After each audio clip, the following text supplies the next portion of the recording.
পরদিন সকালবেলা মিম আর ফিহা যারাকে অনবরত সরি সরি জানু বলে যাচ্ছে, কিন্তু যারা কোনো প্রতিক্রিয়া দেখাচ্ছে না।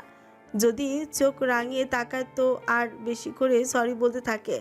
এবার আর সহ্য করতে পারছে না এদের সরি বলা। চুপ করবি তোরা? আর কত সরি বলবি? কিন্তু জানু, তুই তো রেগে আছিস আমাদের উপর। মন খারাপ করে বলে ফিহা। ওইটা কালকের বিষয় ছিল, এখন এটা বাদ দে। তাড়াতাড়ি পা চালা, কলেজের দেরি হয়ে যাচ্ছে। মিম আর ফিহা যারাকে জড়িয়ে ধরে বলে, থ্যাঙ্কস জানো। মা। একে খান বড় মাঠের সামনে বেশ কিছু বিদেশি গাড়ি দাঁড়িয়ে, বড় বড় ব্যানার, কিছু মানুষ স্যুট প্যান্ট পরে ঘুরে বেড়াচ্ছে, একগুচ্ছ লোক মোবাইল কানে নিয়ে ব্যস্ত। আর তাদের মাঝখানে দাঁড়িয়ে ফর্মাল ড্রেসে, চোখে গম্ভীরতা আর কাঁধে দায়িত্বের ছাপ নিয়ে আরমান। হাতজোড়া পেছনে রাখা, সামনে ক্লায়েন্টদের নিয়ে জায়গা ঘুরে দেখাচ্ছে। This is where we plan to build the solar hub. The locals are enthusiastic and we aim to involve the community directly. তার গলার স্বর বদলে গেছে, মার্জিত, দৃঢ়, পুরোপুরি পেশাদার। ওদিকে যারা তার দুই বান্ধবী কলেজে ইউনিফর্ম পরে ঘাটের দিকে যাচ্ছিল, যারার হঠাৎ চোখে পড়লো আরমানকে। মিম আর ফিহাও আরমানকে লক্ষ্য করলো, কিন্তু ফিহার চোখ আটকে যায় জাহেদের দিকে। কি হ্যান্ডসাম লাগছে ফর্মাল ড্রেস আপে। ঘুমের ঘরে জাহেদকে হিজড়া বলার পর থেকে আর সে জাহেদের ফোন তোলেনি। প্রেম হওয়ার আগেই সে তাকে হিজড়াই বানিয়ে দিল। এই লজ্জায় সে কোথায় লুকাবে? যারা আরমানকে এমন ভাবে আগে কখনো দেখেনি। প্যান্ট, শার্ট, টাই, কপালের একপাশে সানগ্লাস তুলে রাখা, মুখে চাপা আত্মবিশ্বাস। যারা এক মুহূর্তের জন্য স্তব্ধ হয়ে গেল, না চাইতো মনে মনে বলে উঠল। কি সুইট লাগছে। মনে মনে বলেই নিজের গাল চিপে নেয়, যেন নিজেকে থামাতে চায়। ঠিক তখনই আরমানের দৃষ্টি যারার উপর পড়ে। মাত্র 1 সেকেন্ড, শুধু একবার চোখে চোখ। আর তারপর আরমান ধীরে মাথা ঘুরিয়ে নেয়, ক্লায়েন্টের দিকে তাকিয়ে ফের ব্যাখ্যা দিতে শুরু করে। If you follow me this way, I will show you the Tech Center's foundation plan. ভেতরে কোথাও একটা খচখচ করে উঠল। আমাকে দেখলো কিন্তু কিছু বললো না কেন? তবুও সে হাসল, ছোট্ট একটা নিজেকে বোঝানোর মতো হাসি। এখন ব্যস্ত কলেজগামী মেয়েদের দিকে তাকানোর সময় কই। 2 দিন হয়ে গেছে যারা আর আরমানে দেখা নেই। তাদের শেষ দেখা হয়েছিল যেদিন সুইট বয় সেজে বিদেশি মানুষদের তাদের নতুন কোম্পানির তৈরির কাজ দেখাচ্ছিল। তখন আরমানের চোখে মুখে অন্যরকম আলো ছিল, কিন্তু সেই আলো এখন জ্বলে পুড়ে ধোঁয়া হয়ে গেছে। আরমানের মাথায় রাগ জমে আছে, কারণ ও আজ 3 দিন আগে সে যে চিঠিটা লিখেছিল সেটাই ছিল তার মনের গভীর কথা। সে চেয়েছিল যারা সেটা পড়ে বুঝুক সে কি অনুভব করে, কিন্তু চিঠি দেওয়ার পরও কোনো উত্তর নেই। যারা এখনো ব্লক খুলেনি, কিন্তু আরমান ভাবে একবার অন্য নাম্বার দিয়ে ফোন করবে, কিন্তু না, অহংকার তাকে বাধা দিচ্ছে। কিন্তু মনের ভিতর ঝড়, বেয়াদব মেয়ে। সে কি চিঠি পড়েনি নাকি ইচ্ছে করে উত্তর দেয়নি? কোম্পানি নতুন ব্রাঞ্চের কাজ নিয়েও সে দম ফেলার সময় পায় না, কিন্তু তবুও সুযোগ পেলে মোবাইল নিয়ে চেক করে যারা ব্লক খুলেছে কিনা। না, এখনো ব্লক খুলেনি। আরমান ছোটের কোণে হালকা হাসি ফুটলো, সেই হাসি রাগের, অভিমানের আর গভীর টানের মিশ্রণ। কিছু বললেই আগে জিজ্ঞেস করে, আমি কে? এই কথা যেন ঠোঁটের সামনে এসে থাকে। আমি কিছু বললেই ফট করে বলে দেয় বেয়াদব মেয়ে। আজ বোঝাবো আমি কে। দুপুর 2টা, কলেজ ছুটি। মিম আসেনি, আজ সর্দি জ্বর। যারা আর ফিহা নদী পার হয়ে নৌকায় বসেছে। ফিহা বলল, শোন, তুই আজ আবার গুমসুম কেন? কিছু হয়েছে? যারা কেমন চুপচাপ মিহি কঞ্চে বলে, কিছু হয়নি। তুই এখন ওই চিঠির বিষয় নিয়ে মন খারাপ করে আছিস? যারা চুপ। নৌকা থেকে নেমে তারা বড় রাস্তায় উঠেছে। এমন সময় তাদের সামনে এসে দাঁড়ালো একজন জাহেদ। লম্বা চওড়া গড়ন, কালো সানগ্লাসে ঢাকা চোখ, মুখে কৌতুকের হাসি। ভাবি ভালো আছো? যারা থমকে গেল, ভাবি? সে তো কলেজের ছাত্রী। ফিহা অবাক। আপনি কাকে ভাবি বলছেন? ছেলেটা সানগ্লাস নামানো হেসে পড়ল। তোমার বান্ধবী আর আমার ভাবি। যারা বিরক্ত হয়ে বলল, জাহেদ ভাইয়া, আপনি আমাকে ভাবি বলছেন কেন? ভাবি হয়তো কি বলবো। আচ্ছা এসব বাদ দাও, ভাইয়া তোমাকে যেতে বলেছে। কোন ভাইয়া? আরমান ভাইয়া। এই নাম শুনে যারার বুকের ভেতরটা ধাক্কায় খেলো। জাহেদ ধীরে বলল, ভাইয়া বলেছে তোমাকে মাঠের বড় আম গাছটার কাছে যেতে এখনই। আমি যেতে পারবো না। যেতে হবে, ভাইয়া বলেছে এখনই যেতে, না গেলে রাগে রেগে যাবে। ফিহা ততক্ষণে গম্ভীর হয়ে গেছে। জাহেদ আবার হেসে বলল, তুমি গেলে ভালো হবে ভাবি, নয়তো তোমার সাথে আমাকেও আর আস্ত রাখবে ভাইয়া। এই, আপনি কে হুমকি দেওয়ার? যারাকে কেউ জোর করে নিয়ে যাবেন না। জাহেদ এক মুহূর্ত ফিহার দিকে তাকালো। সেই চোখে এক অদ্ভুত ঝিলিক। ফিহা বুঝলো না, কিন্তু জাহেদের ভেতরে অন্যরকম অনুভূতি। সে ফিহার প্রতি দুর্বল, এটা জেনেও ফিহা তাকে পাত্তাও দিচ্ছে না। এই কটকটি মেয়ে তার মাথা নষ্ট করে ফেলেছে। এটাকেও মজা দেখাতে হবে, কিন্তু আজ সেটা দেখানোর সময় নয়। শান্ত হও ফিহা, তোমার বান্ধবীর কোনো ক্ষতি হবে না। কথার মাঝে জাহেদের ফোন বেজে ওঠে। সে ফোন বের করে কল করলো। হ্যাঁ ভাইয়া আনছি। কথা শেষ করে জারার দিকে তাকালো। চলো। ফিহা যারা হাত চেপে ধরলো। যারা যাবেন না, আপনি সরুন আমাদের সামনে থেকে। জাহেদ হালকা হেসে বলল, বেশি পাকামো করে না কটকটি, তোমার বান্ধবীর এখন যাওয়া দরকার, তোমার বরং আমার সাথে এসো। যারা রাগ নিয়ে বলল, আমি যেতে চাই না, মানে যেতে চাই না, ব্যাস। আমি এখন বাড়ি যাব। ফিহা চল। প্লিজ একবার চলো, নিজের জন্য না হোক আমাকে বাঁচানোর জন্য হলেও চলো প্লিজ। তুমি না আমার হাফ ইঞ্চি ভাবি হও। ফিহার হাতে ধরে চলে যেতে চাইলে জাহেদ তাদের রাস্তা আটকে অসহায় ফেস নিয়ে বলে। জাহেদ তাকে বারবার ভাবি বলায় যেন আরো রাগ লাগছে। যারা চোখ রাঙিয়ে বলে, আমাকে আপনার কোন দিক দিয়ে ভাবি মনে হচ্ছে? আমি আপনার কোন ভাইয়ের বউ শুনি? আমি আমার ভাইয়ার বউ তুমি, এখন চলো প্লিজ। দুপুরের রোদ হালকা লালচে। মাঠের বিশাল আম গাছের নিচে দাঁড়িয়ে আছে আরমান। সাদা শার্টের হাতা গোটানো, চোখে সানগ্লাস, ঠোঁটে তীক্ষ্ণ রেখা। দূর থেকে আসতে থাকা যারাকে সে দেখলো। জাহেদ তাকে এনে থামালো গাছের সামনে। ভাইয়া কাজ শেষ। আরমান হালকা মাথা নাড়লো। জাহেদ সরে গেল তবুও, তবে দূরে দাঁড়িয়ে রইল, চোখে ফিহার দিকে। যারা মাথা নিচু করে দাঁড়িয়ে আছে, বুকের ভিতর তীব্র ধকধক শব্দ। সাহস করে উপরে তাকাতে পারছে না। আরমান ধীরে ধীরে এগিয়ে এলো। পায়ের শব্দে মাটি কেঁপে উঠছে যেন। থেমে দাঁড়িয়ে সে ঠান্ডা গলায় বলল, 2 দিন, পুরো 2 দিন। 2 দিন ধরে আমি পাগলের মতো অপেক্ষা করলাম, একটা উত্তর না, একটা ইঙ্গিত না। আমি কি ভিখারি নাকি? ব্লগ খুলনি কেন? যারা চুপ। যারা মাথা নিচু করে রইল, আসতে বলল। আমি চিঠি। আরমান হেসে ফেলল, কিন্তু সেই হাসিতে ব্যথা আর তীব্র রাগ মিশে আছে। কি আমি করছো? চিঠিটা পড়েছো নাকি ইচ্ছে করেই পাত্তা দাওনি? যারা কিচ্ছু বলল না। নীরবতা যেন বাতাসকে ভারী করে তুলছে। আরমান হঠাৎ এক পা এগিয়ে এসে যারা বাহু টেনে কাছে টেনে নিল। তার কণ্ঠে গর্জে উঠল, চুপ করে আছো কেন? উত্তর দাও। যারা কেঁপে উঠল, তবুও কিছু বলল না, শুধু মাথা নিচু। এই চুপচাপ আচরণ যেন আরমানের মাথায় আগুন ধরিয়ে দিল। সে যারার বাহু শক্ত করে ধরে ঝাঁকাতে লাগলো। আমি তোমার সঙ্গে মজা করছি নাকি মানজারা? 2 দিন ধরে আমি কেমন ছিলাম জানো? চিঠি পড়েছ কিনা সেইটা বলো। ঝাঁকুনির ধাক্কায় যারা চোখ ভিজে উঠল, মুখে তীব্র যন্ত্রণা, তবুও সে কিচ্ছু বলল না। হঠাৎ যারার বুক ফেটে গেল। সে তো চিঠিটা পড়তে পারেনি, কিন্তু এত রাগ, এত অপমান, এত চেপে রাখা কষ্ট আর সহ্য হলো না। এই লোকটা কোন অধিকারে তার শরীরে স্পর্শ করছে? সে হঠাৎ হাত তুলে একটা জোরে চড় মারল আরমানের গালে। আপনি কে? কে আপনি? এত সাহস কি করে হয় আপনার? আমায় গায়ে হাত দেওয়ার অসভ্য শয়তান লোক। কোন অধিকারে যখন তখন আমার সাথে এমন করেন? পাখিরা হঠাৎই উড়ে গেল গাছ থেকে। বাতাস থমকে গেল। আরমান স্থির হয়ে দাঁড়িয়ে রইল কয়েক সেকেন্ড। তার চোখের ভিতর এমন আগুন জ্বলে উঠল যা ভাষায় বোঝানো যায় না। ঠোঁট শক্ত হয়ে গেল, চোয়াল কেঁপে উঠছে। সে ধীরে ধীরে মুখ ঘুরিয়ে যারার দিকে তাকালো।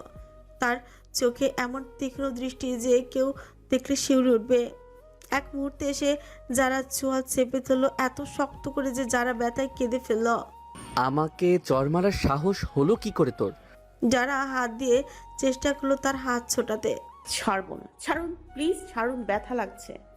কিন্তু আরমানের হাত একটুও শিথিল হলো না। তার গলার স্বর গম্ভীর, তীব্র আর ভয়ঙ্কর শান্ত। তোর ধারণা আছে আমি যখন রাগ করি তখন কি হয়? যারা মরিয়া হয়ে হাত দিয়ে চেপে ধরো তার কবজি, কিন্তু কোনো ফল নেই। তার গাল লাল হয়ে গেছে, চোখ থেকে অশ্রু গড়িয়ে পড়ছে। আরমান একদম কাছে ঝুঁকে বলল, আমার ধৈর্য নিয়ে খেলা করা ভুল হয়েছে তোর। আজ আমি বোঝাবো আমি কে, কি অধিকার আছে আমার। বাতাস যেন হাহাকার। যারা কাঁপছে, তার স্পন্দন এত জোরে বাজে যে শব্দটাও শোনা যাচ্ছে। ওই কি দেখছো ওইদিকে কটকটি? আচমকা কারো গলা শুনে চমকে উঠল ফিহা। পেছনে ফিরে দেখলো জাহেদ দাঁড়িয়ে আছে, হালকা হাসি মুখে, চোখে কৌতূহল। ফিহা কিছুটা বিরক্ত হয়ে বলল, এইভাবে কাউকে ভয় দেখানোর উচিত নয়, জানেন না আপনি? ভয় পাইছো নাকি? ফিয়া কিছু বলল না, তার মন কিন্তু অন্যদিকে।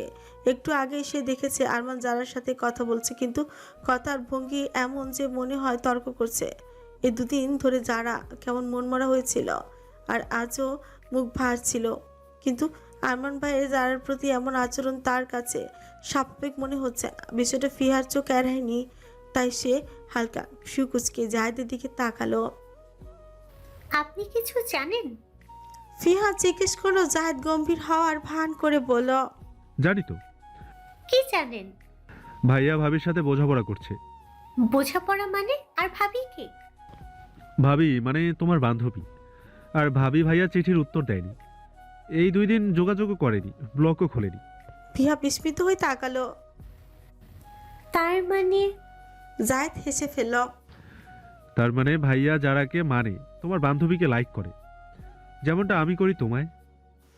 ফিহার বুকের ভেতরটা কেমন থক করে উঠলো। কথাটা হেসে উড়িয়ে দেওয়ার মতো না, কিন্তু জায়েদের চোখে যেন চাহনি, সেটা মিথ্যে নয়। সে গভীরভাবে বলল, আপনি কি সিরিয়াস জাহিদ খান? কথাটা বলে একটু থামে, চিন্তিত সুরে আবার বলে, শতভাগ সিরিয়াস কটকটি। আরমান ভাইয়ার যারার জন্য পাগল হয়ে গেছে, কিন্তু যারা কেন উত্তর দিচ্ছে না জানো? ফিহা মাথা নাড়ল। যার মানে সে জানে না। জায়েদ কিছু একটা ভাবে, মনের মাঝে একটা প্রশ্ন আসে তার, তাই ফিহাকে জিজ্ঞেস করে, যারা হয়তো অন্য কাউকে পছন্দ করে, তাই না ফিহা? না হলে ভাইয়ার দেওয়া চিঠির উত্তর কেন দিচ্ছে না? ফিয়া চমকে উঠলো। যারা তো কাউকে পছন্দ করে না, আর চিঠিটা তো যারা ওই দিন পড়তেই পারেনি, তাই এই কয়দিন কেমন মনমরা হয়েছিল যারা। হঠাৎই মনে পড়ে ফিহার, তাদের ছেলে মানুষের কারণে ওই দিন যারা চিঠিটা সত্যি পড়তে পারেনি চিঠিতে, তাহলে সত্যি কোনো সিরিয়াস কিছু ছিল। কিছুক্ষণ নীরবতা, বাতাসে হালকা ছাঞ্জা। ফিহা একটু দূরে তাকিয়ে অপরাধী কঞ্চে বলে, ওই দিন যারা আমাদের ছেলে মানুষের কারণে চিঠিটা পড়তে পারেনি জাহেদ খান। মজা করতে গিয়ে চিঠি ছিঁড়ে ফেলেছিলাম আমি আর মি, কিন্তু যারার অন্য কারোর সাথে কোনো সম্পর্ক নেই, সত্যি বলছি। জাহেদ বিস্মিত দৃষ্টিতে ফিহার দিকে তাকিয়ে বলে, কি বললে তুমি? চিঠিটা ছিঁড়ে ফেলেছে? তুমি জানো এতে কি লেখা ছিল? ভাইয়ার তার মনের কথা লিখেছিল চিঠিতে। এতটুকু বলেই থামে জাহেদ, ফের আবারও বলে, এখন তাহলে ভাইয়াকে সাহায্য করো তার ভালোবাসা পেতে, যেহেতু দোষী তোমরা। আপনার কথার মানে আমি আরমান ভাইকে সাপোর্ট করি? আমি চাই তুমি যারার সাথে কথা বলো, ও কি চায় সেটা জানো, তারপর আমি বলবো আমার কথা। আপনার কথা মানে? হ্যাঁ, আমার কথা। আমি তো বললাম তোমায় লাইক করি, শুধু লাইক না, হয়তো ভালোবেসে ফেলেছি। এই মন থেকে সত্যি বলছি। বুকের বাঁ পাশে হাত দিয়ে বলে জাহেদ। ফিহার মুখে কোনো উত্তর নেই, হৃৎপিণ্ড কেমন দ্রুত চলতে লাগলো। জাহেদের দিকে তাকাতেও কেমন অস্থির লাগছে তার।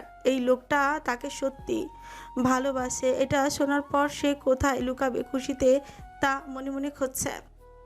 অন্যদিকে আরমান জারার চোয়াল শক্ত করে চেপে ধরে আছে। মাঠের ধুলো উড়ে এসে জারার গালে লাগছে, কিন্তু সে কিছু টের পাচ্ছে না। তার বুকের ভেতর ধুকপুকানি, শুধু ভয়ে শরীর কাঁপছে। আরমানের চোখের দিকে চেয়ে তাকাতেও পারছে না। আরমানের চোখ লাল, মুখের শিরা ফুলে উঠেছে রাগে, তার ঠোঁট কাঁপছে, সে ফুঁসছে রাগে। তুই ভাবছিস আমি কিছু বুঝি না? আমি কে তাই না? আজ বোঝাবো আমি কে। গলার আওয়াজে আশেপাশের গাছের পাতাগুলো কেঁপে উঠলো, হাওয়া গরম হয়ে উঠেছে। যারা ততক্ষণে কাপা গলায় বলল, সত্যি আপনি কে? তুতলে তুতলে বলার চেষ্টা করছে, কিন্তু চোখের পানি গড়িয়ে গাল ভিজে দিয়েছে। কান্নার চাপে গলা আটকে গেছে, শব্দ বের হচ্ছে না। আরমানের রাগে চোখ জ্বলছে, চোয়াল আরো শক্ত করে চেপে ধরে বলে, চুপ, তুই মুখ বন্ধ রাখ। তুই আমার দেওয়া চিঠি কেন পড়িসনি? কেন? তোর কি মনে হয় আমি কিছু বুঝি না? অন্য কাউকে পছন্দ করিস তুই, তাই না? এজন্য আমাকে এইভাবে অবহেলা করছিস? তোর এই নাগরকে মেরে পুঁতে রেখে দিব একদম। আমি কে, তাই না? ব্যথায় যারা হাউ মাউ করে কেঁদে ফেললো। হাত ছোটানোর চেষ্টা করলো, কিন্তু পারলো না। আরমানের গ্রিপ লোহার মতো। আমি আমি চিঠিটা পড়তে। কিন্তু তার গলার শব্দ কেঁপে যাচ্ছে, তুতলে তুতলে বলছে, কান্নার ফলে আরো বাক্য ঠিকমতো শেষ করতে পারছে না। আরমান তত করে ফুসছে। হঠাৎ নিজের মাথা চুল মুষ্টি দিয়ে জোরে একটা আঘাত করলো, আবার বলল, দূর শালা, আমি পাগল? আমি কেন এমন করছি? আমি তো সত্যি ওর কেউ না, আমি তোর কেউ না। তারপর নিজের হাত বড় আম গাছটায় ঘুষি মারল। হাত ফেটে গেল, রক্ত গড়িয়ে পড়ছে। আমি শালা কিছু না, আমি নিজেরে সহ্য করতে পারি না, সেখানে ও কি করে পারবে? গলা ফেটে চিৎকার করলো সে, আর অনবরত হাতে আঘাত করতে থাকে। যারা চিৎকার করে উঠল, থামুন প্লিজ, নিজেকে আঘাত করবেন না প্লিজ, আমার ভয় করছে তো। কিন্তু আরমান শুনছে না। নিজের হাতে বারবার আঘাত করছে, হাতে রক্তের দাগ, চোখে আগুন। যারা হাউ মাউ করে কাঁদছে, তার শরীর কাঁপছে ভয়ে, ওড়না দিয়ে চোখ মুছছে বারবার। হঠাৎই থেমে গেল আরমান, হাঁপাচ্ছে, তার বুক ওঠানামা করছে দ্রুত। চোখের আগুন, এবার পানির ঝিলিক। ধীরে ধীরে হাত নামলো, তারপর এক ঝটকায় যারাকে নিজের দিকে টেনে নিল। সরি রে সোনা, সরি, অনেক সরি যারা। আমি পাগল হয়ে গেছিলাম, আমি তোকে আঘাত করতে চাইনি। অনেক ব্যথা লেগেছে, তাই না? আর কষ্ট দিব না, প্রমিস করছি। আমি বুঝে গেছি তোরে ছাড়া কিছুই না। প্লিজ কান্না থামাও।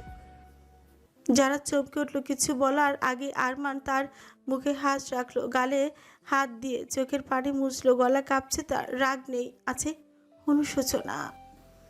যারা কাপা গলায় বলল, আপনি আপনি খুব খারাপ, খুব বাজে, আমাকে আঘাত করেন, বাজে কথা বলেন, ভয় লাগছে আমার, ভয় লাগছে আপনাকে। আরমান তার কপালে ঠোঁট ছুঁয়ে ফিসফিস করল, আমি আছি, ভয় পাইস না, আর কষ্ট দিব না। সরি জান। আরমানের ঠোঁটের স্পর্শ পেয়ে কেঁপে উঠে যারা। আরমানের এমন আদুরে কঞ্চে বলা কথা বারবার কেঁপে কেঁপে উঠছে সে। জীবনের প্রথম কোনো পুরুষ তাকে এত কাছ থেকে ছুঁয়েছে। ঠিক তখনই পেছন থেকে এক কর্কশ গলা ভেসে হলো, ওই ওই ওই, কি হইতেছে এখানে? প্রেমের ক্লাস, লীলা খেলা চলছে? কে এ আছোস? ভিডিও কর।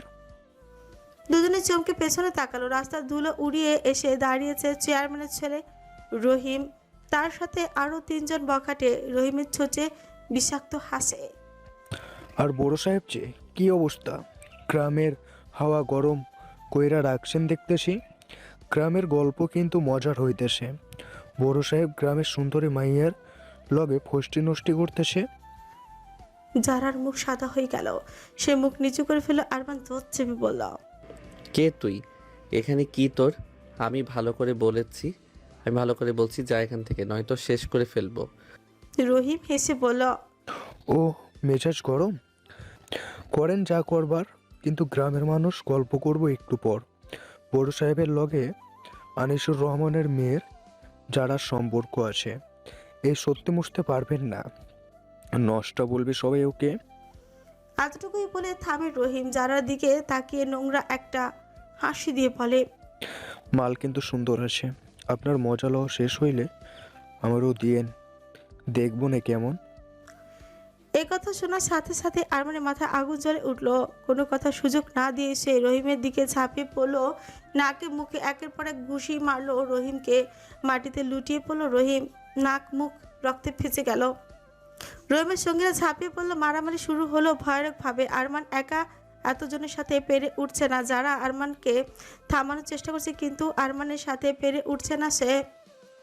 যা দূর থেকে দাঁড়িয়ে সবই দেখছিল, কিন্তু কি হচ্ছে বুঝতে পারছিল না। কিন্তু মারামারি হতে দেখে ততক্ষণে মোবাইল বের করে রুহানকে ফোন করলো। ভাইয়া ঝামেলা হয়েছে, তাড়াতাড়ি আম গাছটার কাছে এসো। কল কেটে দৌড়াতে থাকে আরমানদের দিকে। ফিহাও জাহেদের পেছন পেছন দৌড়ে আসে। রোহান খবর পেয়েই দৌড় দিল রুম থেকে বেরিয়ে। রোহান এসে ছাপে পড়ল, রহিমদের দলকে ধরে টেনে ফেলে দিল। রহিমের চেলারা ঝাঁপিয়ে পড়ল রোহানের উপর। রহিমের লোকজন মার খেয়ে ছত্রভঙ্গ হলো। রহিম মাটিতে পড়ে কাঁচড়াচ্ছে। আরমান দাঁড়িয়ে হাঁপাচ্ছে, ছোট রক্ত, চোখে পানি আর আগুন একসাথে। যারা দিকে তাকায় ফিহা তাকে শক্ত করে ধরে আছে আর সে অনবরত কান্না করতে চলেছে। আরমান জারাকে শান্ত কণ্ঠে শুধু বলল, তোমায় কিছু হইতে দিব না আমি। এমন ভরসা নিয়ে কথা বলতে শুনে যারা আরমানের দিকে তাকায়। আরমানও ওর দিকে তাকিয়েছিল। চোখের ইশারায় যারাকে শান্ত হতে বলে সে আছে। আরমান ফিহার দিকে তাকিয়ে বলে, ওকে সাবধানে বাড়িতে নিয়ে যাও। বাড়ি গিয়ে ফ্রেশ হয়ে আগে ব্লগ খুলবে আর আমাকে ফোন দিবে। আর যদি না দাও তাহলে বাড়িতে গিয়ে পুঁতে রেখে আসবো। যাও, বাড়ি যাও। আরমান আবারও যারার দিকে তাকিয়ে বলে। আরমানের এমন শক্ত কথায় যারাও আরো কেঁপে ওঠে, কিন্তু কিচ্ছু বলে না। একবার আরমানের দিকে তাকিয়ে মাথা নিচু করে ফিহার হাত ধরে চলে যায় সেখান থেকে। আরমান আর জাহেদ, রোহান তিনজনই অনেক ব্যথা পেয়েছে, অনেক জায়গায় কেটে গিয়েছে, ছিলে গিয়েছে তাদের। রোহান একটু বেশি ব্যথা পেয়েছে, পা খুঁড়িয়ে খুঁড়িয়ে হাঁটছে। আরমান আর জাহেদ তাকে ধরে ধরে নিয়ে যাচ্ছে বাড়ির দিকে। রোহানকে নিয়ে এসে বারান্দায় চেয়ারে বসে আরমান। জিনিয়াকে ডাক দেয় সে। Zinia, bring the medicine box quickly. Rohan is in a lot of pain. বড় ভাইয়ের এমন অস্থির গলায় ডাক শুনে দৌড়ে রুম থেকে বের হয়ে দেখে রেহানের বেহাল দশা। এমন অবস্থায় রেহানকে দেখে বুকটা ধুক করে উঠে কাঁপা কাঁপা গলায় বলে, কি হয়েছে রোহান ভাইয়ার? রোহানের শরীর ব্যথা শুধু বাইরে নয়, ভেতরেও যেন আগুনের মতো ছড়িয়ে আছে। সারা শরীরে কেটে গেছে নীলসে দাগ। গ্রামের ওই ঝগড়ার পর বাড়ি ফিরেছে তারা, কিন্তু মুখে কোনো অভিযোগ নেই। কেনই বা থাকবে? তার বেস্ট ফ্রেন্ড এমন অবস্থায় কি করে সে একা ফেলে আসতে পারতো? চুপ করে আছে, শুধু কপাল বেয়ে গড়িয়ে পড়ছে ঘাম, চলছে ফাটল আর চোখে ভেতরে লুকোনো একরাশ অভিমান। এই সময় জিনিয়া বারান্দায় আসে। তার চোখে চাহনিতে ভয়, উৎকণ্ঠা আর অদ্ভুত একটা কষ্ট। কি হয়েছে রোহান ভাই আপনার? রোহান কিছু বলে না, শুধু মাথা নিচু করে চুপচাপ বসে আছে, কিন্তু শরীরে কষ্টে মুখটাও শক্ত হয়ে আছে। জিনিয়া রোহানকে এক গ্লাস ঠান্ডা পানি এনে দেয় ফার্স্ট, আর আসার সময় ফার্স্ট এড বক্সটাও নিয়ে আসিস সাথে করে। কিছুটা বিচলিত কঞ্চে বলে আরমান। জিনিয়া পানি আনতে চলে যায়। কিছু সময় পর পানি এনে রোহানের দিকে বেরিয়ে বাড়ি দিয়ে বলে, পানিটা খান রোহান ভাই। মাথা নিচু রেখে পানির গ্লাসটা হাতে নেয় রোহান। পানি একদমে খেয়ে আবারও চুপচাপ বসে থাকে। জিনিয়া হাত বাড়িয়ে গ্লাসটা নিয়ে এক পাশে রাখে। জিনিয়া রোহানের দিকে তাকিয়ে বলল, আপনি ঠিক মতো বসুন, আমি ঔষধ লাগিয়ে দিচ্ছি। তার গলার স্বর এমন ছিল যেন কোনো বউ তার স্বামীর জন্য চিন্তিত। রোহান হালকা হেসে বলল, দরকার নাই, আমি ঠিক আছি। কিন্তু জিনিয়া শুনছে না। তাড়াতাড়ি ওষুধের বক্স খুলে হাঁটু গেড়ে বসলো তার সামনে। হাতটা বাড়িয়ে দিন। রোহান ছোটে একরাশ ব্যথার হাসি টেনে বলল।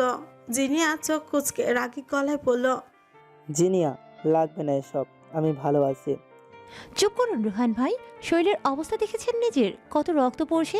আমি কিছু জানি না, আপনি হাত বাড়ান। রোহান মনে মনে হাসল।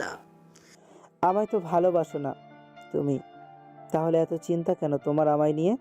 শুধু কি লোক দেখানোর দায়িত্ব, না অন্য কিছু? কিন্তু মুখে কিছু বলল না। জিনিয়া যখন তুলোর ভেতর মলম নিতে যাবে তখন হঠাৎ রোহান উঠে দাঁড়ালো। না, লাগবে না এসব। রোহান ভাই। জিনিয়া অবাক হয়ে তাকালো। রোহান তার দিকে না তাকিয়ে পা ঘুরিয়ে ঘুরিয়ে চলে গেল নিজের রুমের দিকে। তার পেছনে দাঁড়িয়ে রইল জিনিয়া। বুকের ভেতর ধুক করে উঠল। এভাবে চলে গেল আমার মনের মানুষ, যার জন্য এই বুক কাঁপে। সে কেন আমার যত্ন নিতে দিল না? কি এত অবহেলিত? যত্ন নেওয়ার জন্য কি ভালোবাসা প্রকাশ করা জরুরি? কিন্তু আমি তো অপারগ। আপনার ভালোবাসা পাওয়ার যোগ্য যে আমি না। চোখের কোণে পানি চলে এলো কিন্তু কাউকে দেখালো না। রোহান তার রুমে ঢুকে দরজা বন্ধ করলো, চুপচাপ বিছানায় বসলো। শরীরে ব্যথা তখন তীব্র, কিন্তু তার মনে অন্য ব্যথা। তুমি কি বোঝো না চাঁদ সুন্দরী, আমি তোমার জন্য কতটা পাগল? কিন্তু তোমার চোখে আমি কি শুধুই ভাইয়ের বন্ধু? আমার ভালোবাসা চোখে পড়ে না তোমার? কি করে বাঁচবো আমি তোমাকে ছাড়া? এই কষ্ট সহ্য করা যায়? ঠিক তখনই দরজা খুলে ঢুকলো আরমান আর জাহেদ। আরমানের চোখে রাগ। রোহান, তুই কি করলি? হ্যাঁ, ড্রেসিং না করিয়ে এভাবে চলে আসলি কেন?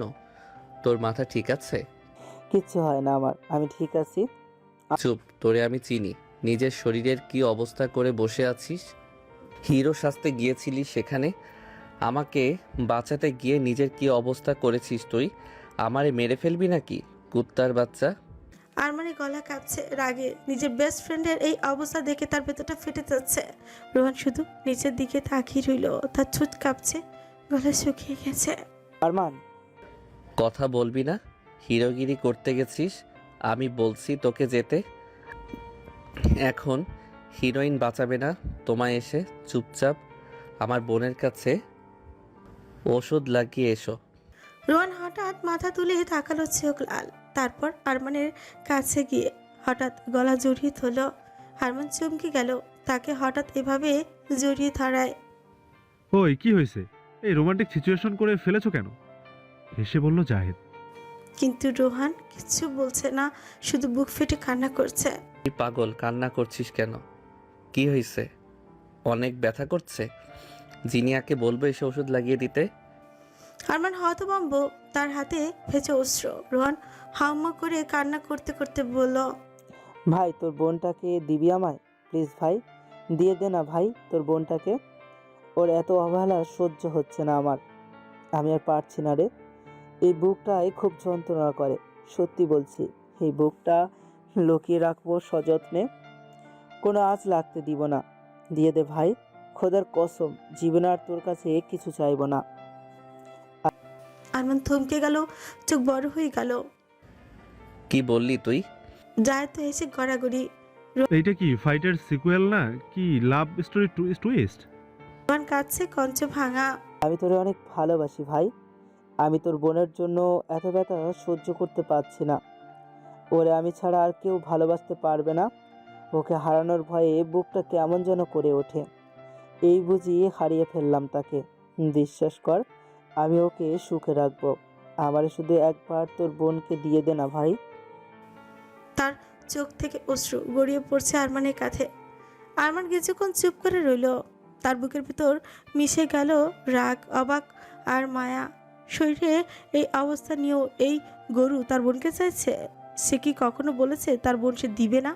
জায়েদ হেসে বলল, ওই আরমান ভাই কি বলবে এখন? আমার তো লাইভ করতে মন চাচ্ছে এখন। বেস্ট ফ্রেন্ডের গলা জড়িয়ে কান্না করছে তার বোনকে বিয়ে করার জন্য, তারই বেস্ট ফ্রেন্ড। আরমান এক লাফে জায়েদের দিকে তাকালো। চুপ কর গরু, এটা তোর মায়ের পেটের বোন, ভুলে যাস না। জায়েদ হঠাৎ রেহানের দিকে চোখ বড় বড় করে তাকায়। আরে আমি তো ভুলেই গিয়েছিলাম, যিনি আমার বোন। কিন্তু কোনো ব্যাপার না, রোহান ভাইয়া দুলাভাই হিসেবে পারফেক্ট। আরমান রোহানের মাথায় হাত রাখলো, চুলগুলো ঠিক করে দেয়। রোহানের চোখে পানি মুছে দিয়ে বলে, তোকে আমি চিনি ন্যাংটা কাল থেকে। আমি জানি তুই জিনিয়াকে পছন্দ করিস। রোহান আবারও কাঁদতে কাঁদতে বলে, পছন্দ করি না ভাই, ওকে আমি ভালোবাসি। আমি তোর বোন ছাড়া বাঁচতে পারবো না। তার জন্য আমি সব ছাড়তে পারবো। প্লিজ ভাই। ঘরের ভিতর শুধুই নিস্তব্ধতা, শুধু শোনা যাচ্ছে রোহানের কান্নার শব্দ। বাইরে শীতের বাতাস হালকা করে জানালার পর্দা দুলছে। জিনিয়া দরজার বাইরে দাঁড়িয়ে আছে, তার হাতে এখনো তুলো আর মলম। ভেতরে যা হচ্ছে তার প্রতিটি শব্দে সে শুনছে। ভেতর থেকে রোহানের গলা কাপা কান্নার শব্দ স্পষ্টই শোনা যাচ্ছে। ভাই তোর বোনকে দিবি আমায়? আমি আর পারছি না। এই কথাটা জিনিয়ার শুনে বুকের ভেতরটা যেন কেউ ছিঁড়ে ফেলল। হাতের মলমটা কাঁপতে কাঁপতে মাটিতে পড়ে গেল। চোখের ভেতর পানি জমে উঠল মুহূর্তে। ও কি বলো? আমার জন্য এতটা কষ্ট, আমার জন্য এভাবে কাঁদছে। এই ব্যথা শুধু শরীরে না, মনের। জিনের গলা শুকিয়ে এলো, তার শ্বাসের শব্দ বেড়ে গেল। এই কথাটা শোনার পর জিনিয়ার চোখ থেকে অশ্রু গড়িয়ে পড়ল গালের উপর দিয়ে। তার বুক কাঁপছে, মনে মনে বলছে, উনি আমাকে এত ভালোবাসে, অথচ আমি কখনো কিছুই বলিনি। বুঝেও না বোঝার মতো করে থাকি। আমি চুপ করে থাকছি বলে এত অভিমানী, এত কষ্ট। তার ভেতরে অদ্ভুত এক মিশ্র অনুভূতি, খুশি, ভয়, লজ্জা আর গভীর আবেগ। খুশির কারণ রোহান তাকে সীমাহীনভাবে সত্যি ভালোবাসে। ভয়ের কারণ তার কালো অতীত, যে শরীরে অন্য কারো নোংরা ছোঁয়া লেগে গেছে। সে চুপ করে দরজার পাশে দাঁড়িয়ে রইল, কান্না চেপে রাখার কষ্ট করছে, কিন্তু চোখের পানি গড়িয়ে পড়ছে, থামছে না। তারপর ধীরে ধীরে পিছন ফিরল, মনে মনে বলল, আপনি যদি এতটা কষ্ট পান আমার জন্য, আমি আপনার থেকে মুখ ফেরাতে পারবো না রোহান। কিন্তু সামনে অনেক ঝড় আসবে। আমার অতীত জানার পর কি আপনি আমাকে এইভাবে ভালোবাসবেন রোহান? তার বুকের ভিতর তখনও কাঁপছে। পা দুটো কাঁপতে কাঁপতে সে নিজের রুমের দিকে চলে গেল। বিকেলের উত্তেজনার বিশৃঙ্খলা কেটে গেছে অনেকক্ষণ আগে। রোহানকে শান্ত করতে আরমান আর জাহেদের অবস্থা একদম নাজুক হয়ে গিয়েছিল। রোহানের চোখে পানি শুকিয়েছে, কিন্তু সে দৃশ্য এখনো আরমানের চোখে ভাসছে। এত বছর ধরে একসাথে থাকা বন্ধুটা আজ তার কাঁধে মুখ গুজে কাঁদছিল, আর তার কণ্ঠে সেই একটাই কথা, ভাই তোর বোনটাকে দিবি আমায়? এই কথার ভার এখনো আরমানের বুকের উপর চাপ হয়ে আছে। রোহানকে অনেক কষ্টে শান্ত করা হয়েছে। আরমান নিজেই তাকে বাথরুমে নিয়ে গিয়ে ফ্রেশ করিয়েছে। জায়েদ মজা করে বলেছিল, এই হিরো, মেকআপ ধুয়ে ফেল, না হলে পরের বার মারামারির আগে ক্যামেরা আনবো। কিন্তু ভেতরের ব্যথা কেউ মুছতে পারেনি। ওষুধ খাওয়ানোর সময় রোহান মুখ গোমরা করে বসেছিল। আরমান তাকে চেপে ধরে খাইয়ে দিয়েছে। তারপর রাতের খাবার মুখে তুলে দিয়েছে। রোহান কিচ্ছু না বলে খেয়ে নিয়েছে, যেন তার সমস্ত শক্তি শেষ হয়ে গেছে। সব শেষ করে আরমান বলল, যা শুয়ে থাক, বেশি ভাবিস না, সব ঠিক হবে। রোহান মাথা নাড়ল। চোখের ভেতরে লুকোনো একরাশ আশার আলো, যেন আরমানের কথায় সব ঠিক হয়ে যাবে। তারপর সবাই নিজ নিজ রুমে চলে গেল। আরমানও ফ্রেশ হয়ে খেয়ে বিছানায় শুয়ে পড়ল। শরীরের ক্লান্তি, মনের ভার সব মিলে তার চোখ লাল হয়ে আছে। রাত 9:49। চাঁদের আলো জানলা পেরিয়ে ঘরের ভেতর ঢুকছে। চারপাশ নিস্তব্ধ, শুধু দূরে কুকুরের হালকা ডাক শোনা যাচ্ছে। এদিকে যারা বিছানায় বসে আছে মোবাইল হাতে, তার বুকের ভেতর ধুকপুকানি যেন কানে শোনা যাচ্ছে। দুপুরে সেই ঘটনার পর থেকে তার মাথা কাজ করছে না। আরমানের চোখের রাগ, সেই চিৎকার, সেই ভয়ঙ্কর চেহারা এখনো তার মনে আঁকড়ে আছে। এই কথাটা বারে বারে কানে বাজছে। আবার আরমানের সেই আদরের ছোঁয়া, তাকে জান শোনা বলে যত্ন করে চোখের পানি মুছে দেওয়া, সব এখনো তার চোখের সামনে ভেসে উঠছে। যারা মোবাইলের স্ক্রিনে তাকিয়ে আছে, হোয়াটসঅ্যাপে আরমানের নাম্বারের পাশে ছোট্ট সবুজ ডট। নম্বর আনব্লক করেছে, মিনিট 10 হলো, কিন্তু ফোন দিতে সাহস পাচ্ছে না। তার মাথার ভেতর শুধু একটাই প্রশ্ন ঘুরছে, ও ফোন ধরলে কি বলবে? রাগ এখনো আছে নাকি? আমাকে গালাগালি দেবে, না কথা শুনবেই না?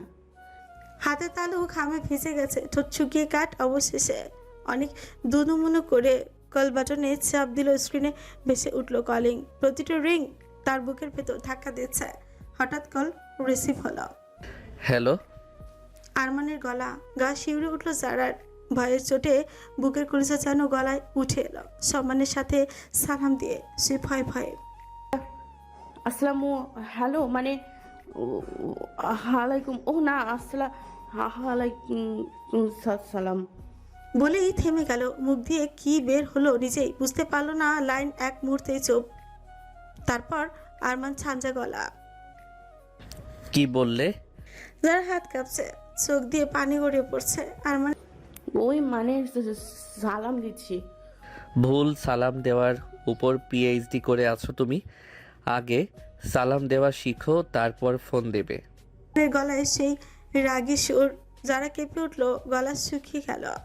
ওই মানে আমি, বলো তাড়াতাড়ি, আমার বেশি সময় নেই। যারা চোখ দিয়ে কান্না গড়িয়ে পড়ছে, গলা আটকে গেছে। কি বলবো আমি? ক্ষমা চাইবো না বোঝাবো? আমি চিঠিটা পড়তে চেয়েছিলাম, কিন্তু মিম আর ফিহার ছেলে মানুষের কারণ পড়তে পারি নাই। অবশেষে কাপা গলায় বলল, রাগ কইরেন না প্লিজ। আমি আমি আপনার চিঠিটা পড়তে চেয়েছিলাম, কিন্তু আরমান নিঃশ্বাসের শব্দও শোনা যাচ্ছে ফোনের ওপাশে। কিছুক্ষণ চুপ করে থাকলো, তারপর গলা নিচু করে বলল, থাক, পড়তে হবে না তোমায়। আমি তো আর কেউ না তোমার। আমায় দেওয়া চিঠির কেন মূল্য থাকবে তোমার কাছে? যারা বুকের ভেতর হু হু করে উঠল। আমি সত্যি আপনার দেয়া চিঠিটা না চেয়েছিলাম, কিন্তু যারার কথা শেষ করার আগে আরমান বলে, থাক, এত সাফাই গাইতে হবে না। আমার চিঠি পড়তে হবে না, আমার সাথে কথা বলতে হবে না। আমি তো আর তোমার কেউ হই না। আমি মানুষ না। কল কেটে আবার ব্লক করে দাও আমাকে। আরমানের গলা কাঁপছে রাগে। যারা এবার হু হু করে কাঁদতে কাঁদতে বলল, শয়তান লোক, আমার কথা আপনি শুনছেন না কেন? আমার কথা না শুনে শুধু নিজেই বলে যাচ্ছেন। আরমান দীর্ঘশ্বাস ফেলল, কিছুক্ষণ চুপ, তারপর ধীরে বলল, কান্না থামাও। আমার জন্য তোমাকে কান্না করতে হবে না। আমি পর মানুষ। আর কল কেটে ব্লক করে দাও। আরমানের কথা শেষ করতে দিল না। যারা চোখের পানি গাল বেয়ে বিছানায় পড়ছে। সে ঠোঁট কামড়ে চিৎকার করে বলল, মিম আর ফিহা মজা করে চিঠিটা ছিঁড়ে ফেলেছিল, তাহলে আমি কিভাবে চিঠিটা পড়তাম? আরমান হালকা চমকে উঠে যারা চিৎকারে বিস্ফোরিত গলায় বলল, কি বললে তুমি? চিঠি ছিঁড়ে ফেলেছে? হুম। তাহলে সেটা আমায় আগে বললে না কেন? আপনি আমাকে বলার সুযোগ দিয়েছেন। আরমান চুপ হয়ে আছে। সত্যি তো সে যারা কথা শুনতে চায়নি। মাথায় আগুন ধরে উঠেছে তার এখন। তার জন্য প্রতিবার পাখিটা কান্না করে, এখনো কান্না করছে। এক হাতে ফোন ধরে অন্য হাতে নিজের চুল ধরে টানছে রাগের তোপে। যারার কান্না থামানোর জন্য শান্ত কণ্ঠে বলে, হাফ ইঞ্চি মেয়ে। আর মানে এত নরম আর শান্ত কণ্ঠ শুনে শিউরে উঠে যারা। লোকটা হঠাৎ গলার স্বর নরম হয়ে গেল কি করে? হুম। অনেক কষ্ট দেই আমি। আজ অনেক ব্যথা দিয়ে ফেলেছি, তাই না? আরমানের এমন ঠান্ডা গলার স্বর শুনে বুকটা মোচড় দিয়ে উঠে যারার। কি বলবে সে? এই প্রশ্নের উত্তর আছে তার কাছে। না। ভয় পাও আমায়? হুম। রাতে খেয়েছো? শরীর ঠিক আছে? হুম। আপনি খেয়েছেন?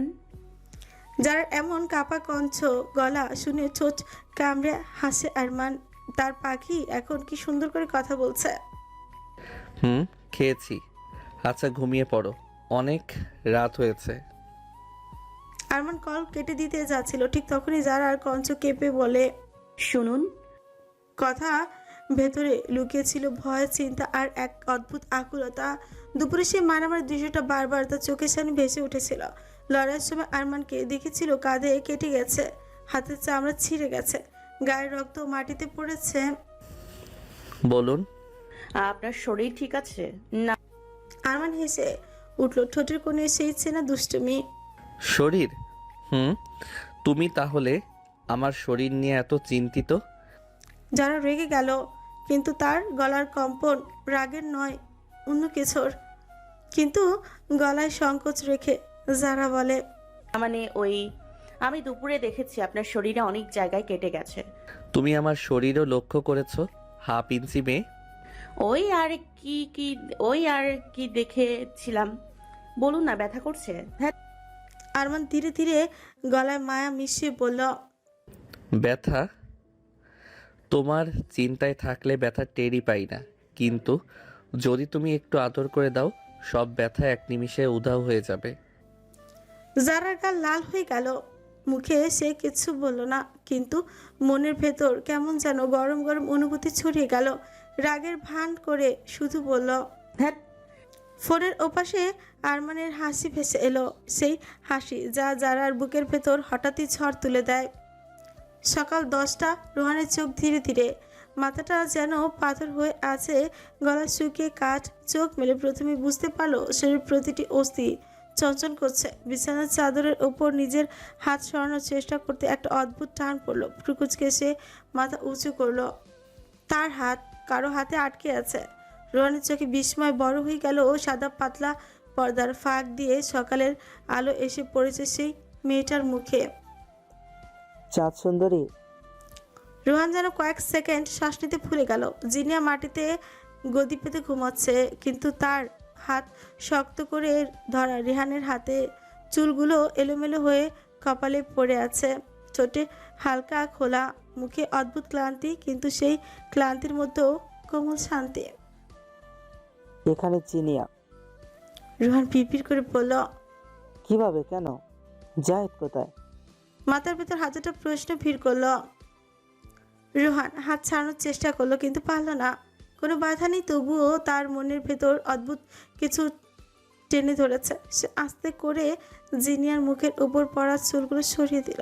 আঙুলের জগায় চুল স্পর্শ পেয়ে তার বুকের ভেতর কেমন অদ্ভুত চালকা শিহরণ জাগলো। আর তখনই কাল রাতের স্মৃতি তার মাথায় হানা দিল।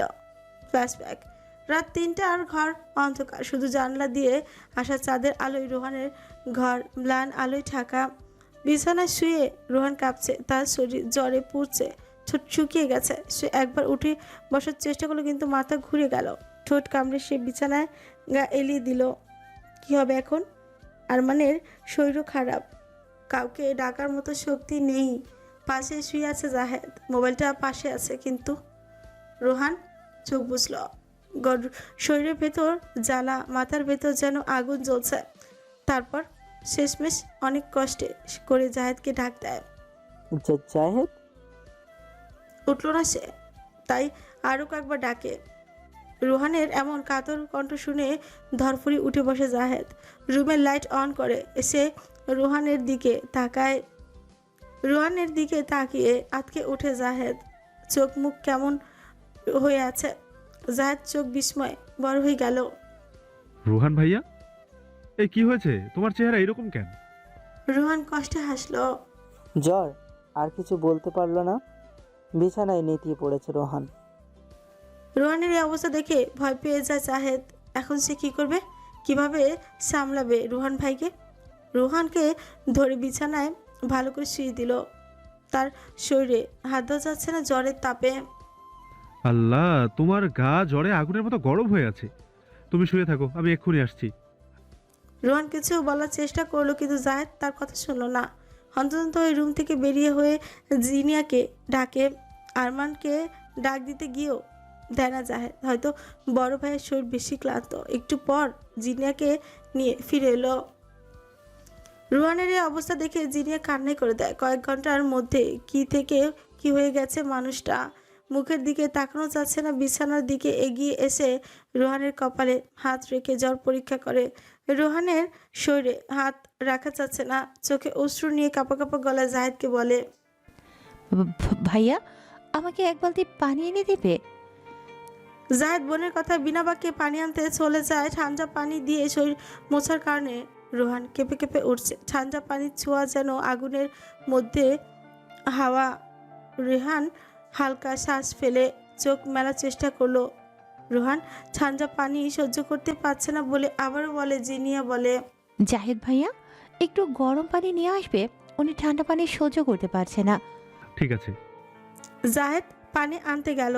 জিনিয়া আস্তে করে তোয়ালে ভিজিয়ে রোহানের গলা কপাল মুছিয়ে দিল। হাতের স্পর্শ পেয়ে বুঝতে পারে এটা কে হতে পারে। তার হাতের স্পর্শে রোহানের বুকের ভেতর কেমন শান্তির স্রোতি বইতে লাগলো। চোখ খুলুন রোহান ভাই, জিনিয়া আসতে বলল। জিনিয়ার কথা শুনেছে সে, কিন্তু চোখ খুলতে পারছে না। জাহেদ গরম পানি আনলো, আবারও সুন্দর করে রোহানের শরীর মুছিয়ে দেয় সে।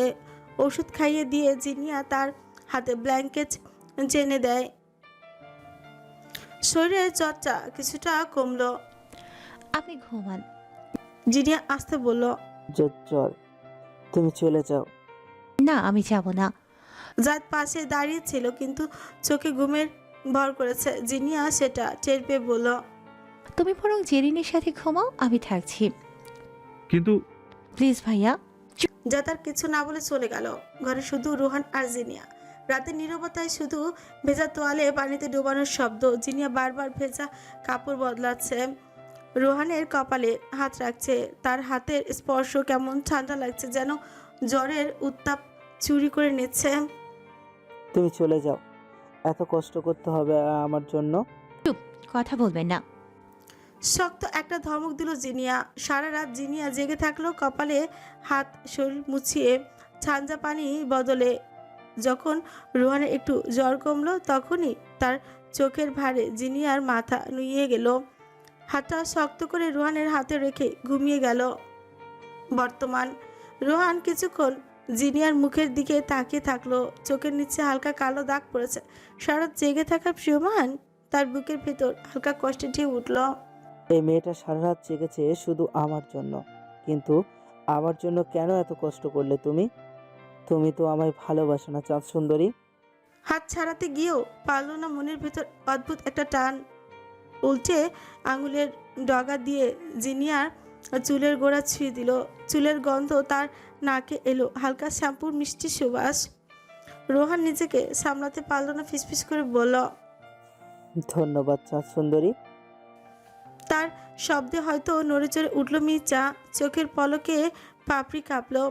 তারপর ধীরে ধীরে চোখ খুলল, হালকা ঝাপসা চোখে রোহানের দিকে তাকালো। আপনি জেগে গেছেন? কণ্ঠস্বর কর্কশ, সারা রাত না ঘুমানোর ক্লান্তি স্পষ্ট। হ্যাঁ, কিন্তু তুমি এখানে কেন? মৃদু হাসলো রোহান। জিনিয়া হালকা চোখ পাকালো। জ্বর ছিল আপনার, আমি না থাকলে কে থাকবে এখানে? আর কে আছে?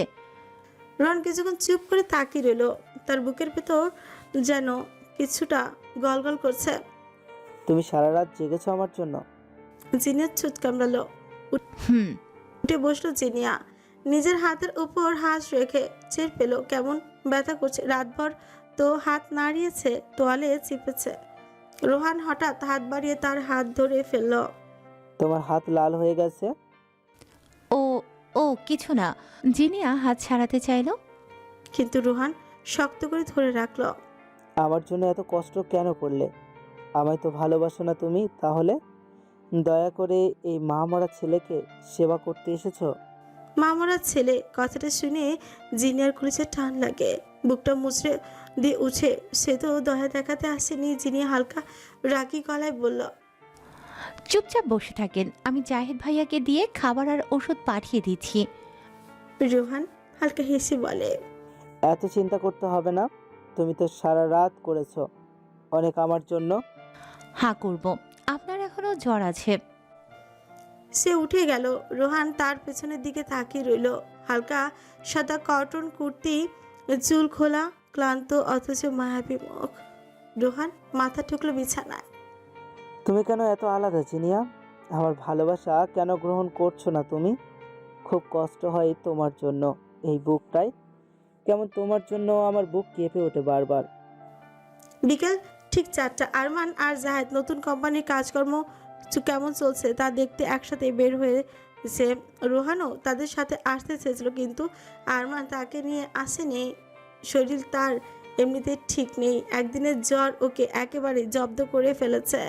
আরমান তাই রোহানকে রেস্ট নিতে বলে এসেছে। জিনিয়া কেউ বলে এসেছে যেন রোহানের দিকে খেয়াল রাখে, কিছু প্রয়োজন হলে যেন এগিয়ে দেয়। দুজনেই হালকা কথাবার্তায় মেতে ওঠে। মাঠের ভেতর অনেকটা দূর চলে যায়। খেয়ালই করে না যে চারপাশে কেমন ফাঁকা। হঠাৎই করে পেছন দিক থেকে একটা তীক্ষ্ণ চিৎকার শোনা যায়। আমার বনুর শখের খরগোশ। দুজনে থমকে দাঁড়ায়, অবাক দৃষ্টিতে একে অপরের মুখের দিকে তাকায়। তারপর ধীরে ধীরে সামনে ঘুরে চিৎকারের উৎসের দিকে চোখ পড়ে। দেখে তাদের থেকে কিছুটা দূরে দাঁড়িয়ে আছে একটা ছোট্ট বাচ্চা ছেলে। মুখে অস্থিরতা, চোখে পানি জমে উঠেছে। আরমান কিছুক্ষণের জন্য তাকিয়ে থাকে, কিন্তু ছেলেটিকে চিনতে পারে। অথচ জাহেদের চোখে একরাশ বিস্ময় ভেসে ওঠে। সে নিঃশব্দে ফিসফিস করে বলে, এ তো জোহান। আরমান আর জাহেদ যখন কথার খেয়ালে ঠিক তখনই বিপদ ঘটে যায়। মাছের ঘাসের ভেতর লাফাতে লাফাতে ছুটছিল সাদা রঙের ছোট্ট খরগোশটি। আরমানের পায়ের নিচে হঠাৎ করেই সেটি চলে আসে। ধপ একটা চাপা শব্দ হয়। আরমান থমকে নিচের দিকে তাকায়। বুক কেঁপে উঠে তার। খরগোশটি নিথর হয়ে পড়ে আছে মাটিতে। আরমান স্তব্ধ হয়ে যায়। ও না। ওদিকে বাচ্চাটা দৌড়ে আসে, তার মুখে আতঙ্ক, চোখ দিয়ে অজরে পানি গড়াচ্ছে। সে আর কিছু না ভেবে মাটিতে বসে পড়ে, খরগোশটাকে বুকে তুলে নেয়। আমার বনুর, তুমি তুমি তার কণ্ঠে কান্নার সাথে রাগও মিশে যায়। হঠাৎ সে আরমানের দিকে ঘুরে দাঁড়ায়, চোখে আগুন। তুমি কেন করলা এটা? তুমি আমার বনুর খরগোশ মেরে ফেললা। আরমান অবাক হয়ে হাত তুলে বোঝানোর চেষ্টা করে। শোনো শোনো, আমি ইচ্ছে করে করিনি। ও হঠাৎ পায়ের নিচে চলে এসেছিল। কিন্তু ছেলেটি কিছু শুনতে রাজি নয়। কান্না আর ক্ষোভে তার ছোট্ট মুখ লাল হয়ে গেছে। তুমি মিথ্যা বলতেছো। তুমি আমার বনুর শখের খরগোশ মেরে ফেলেছো। আমি বনুর কাছে বিচার দিব। আরমানের গলা শুকিয়ে যায়। সে থেমে যায় কিছুক্ষণের জন্য। পাশে দাঁড়িয়ে থাকা জায়েদ সবকিছু দেখেছে। শোনো জোহান, এটা ইচ্ছে করে ভাইয়া করেনি, এটা একটা দুর্ঘটনা।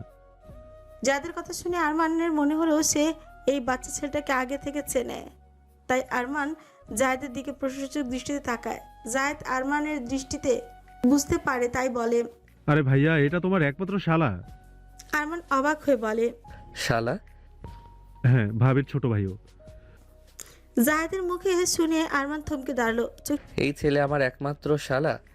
শুরু করে জোহানের দিকে তাকালো। কয়েক পা এগিয়ে গিয়ে বলল, কান্না করো না শালা বাবু, এটা একটা দুর্ঘটনা। শালা শব্দটা কানে যেতে জোহানের রাগে চোখ লাল। গলা উঁচু করে বলল, কি? তুমি আমাকে শালা বলে গালি দিচ্ছ? আরমান হতবাক। গালি দিচ্ছি মানে? আমি তো শুধু বললাম তুমি আমার একমাত্র শালা। জোহান তেড়ে উঠল। এই তো আবার বললে, গালি দিলে আবার। আরমান বিরক্ত হয়ে বলল, গালি কই দিলাম, যা সত্যি তাই বললাম। জোহানের রাগ তখন আকাশ ছোঁয়া। 4টে খরগোশ ছুরিতে তুললো, এমনকি মরে যাওয়া খরগোশটাকেও। তারপর হঠাৎ করে সে করে বসলো এক কাণ্ড। আরমানের হাতে দাঁতি বসিয়ে দিল। আরমান চিৎকার দিয়ে দিল উঠল। আহ, এই ছেলে পুরো বোনের মতো, শুধু কামড় দেয়। সেদিন বোন কামড় দিল, আজ ভাই কামড় দিল। আর খরগোশের ঝুড়ি নিয়ে জোহান দৌড়ে বাড়ির দিকে ছুটলো চিৎকার করতে করতে। ও আম্মু গো, ও বনু গো। আরমান হাত ঝাঁকাতে ঝাঁকাতে তার পেছনে দৌড়াচ্ছে। জাহেদ ছুটলো, কিন্তু হাসতে হাসতে গড়াগড়ি খাচ্ছে। আমার বড় ভাইকে এইটুকু ছেলে নাকারে চুপানি খাওয়াচ্ছে। জোহানের চিৎকার শুনে মার্জিয়া বেগম হকচকিয়ে ঘর থেকে বেরিয়ে এলেন। মাকে দেখে জোহান সাথে সাথেই বিচার দিয়ে উঠল। আম্মু, ওই লোকটা বনুর খরগোশ মেরে ফেলেছে, আবার আমাকে শালা বলে গালি দিয়েছে। ঠিক তখনই হাঁপাতে হাঁপাতে আরমান আর জাহেদ এসে পৌঁছালো। জোহান তার মায়ের পেছনে লুকিয়ে মুখ বাঁকাচ্ছে।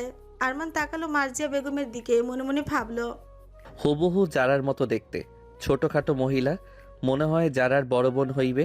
তারপর হালকা লজ্জা নিয়ে বলল, আপা একটু সরে দাঁড়ান, আমি ওই ছেলের দাঁত ভাঙবো।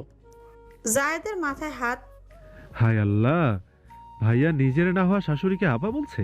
দৌড়ে এসে কানে কানে জাহেদ বলল, ভাইয়া, এটা তোমার শাশুড়ি হবে, আপা না। আরমান জিভে কামড় দিল, ইন্না লিল্লাহ, কি বলে ফেললাম।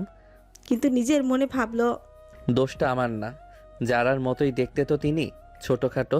তাই তো বলি, আমার না হওয়া বউ হাফ ইঞ্চির মতো কেন? শাশুড়ি মা এমন ছোট হলে বউ তো ছোট হবেই। মার্জিয়া বেগম সব শুনে ফেলেন। মুখে লজ্জার আপা ফুটলো, কিন্তু প্রকাশ করলেন না। তিনি হঠাৎ জাহেদকে বললেন, আরে বাবা, তুমি কেমন আছো? তোমরা যে সেই গেলে আর তো এলেই না। জাহেদ হেসে উত্তর দিল, আলহামদুলিল্লাহ ভালো। আপনি কেমন আছেন আন্টি? মার্জিয়া বেগম হেসে উত্তর দিলেন, কিন্তু তিনি জাহেদের পাশে থাকা ছেলেটাকে চিনতে পারছেন না। তিনি তাই আরমানের দিকে তাকিয়ে বললেন, ওকে বাবা। জাহেদ বলল, উনি আমার বড় ভাই আরমান খান। ঠিক তখনই যারা ঘর থেকে বের হয়ে আসে। চোখে মুখে ঘুমের ঘোর, চুলগুলো খোলা, পরনে লাল কুর্তি, গায়ে কোনো ওড়না নেই। চোখ কসলাতে কসলাতে এসে দাঁড়ালো মায়ের পাশে। জোহান তার বোনের কোমর জড়িয়ে ধরে চিৎকার করলো, বনু, তুমি জানো না ওই লোকটা তোমার খরগোশ মেরে ফেলেছে? এই কথার পর যারার পায়ের নিচের মাটি যেন সরে গেল।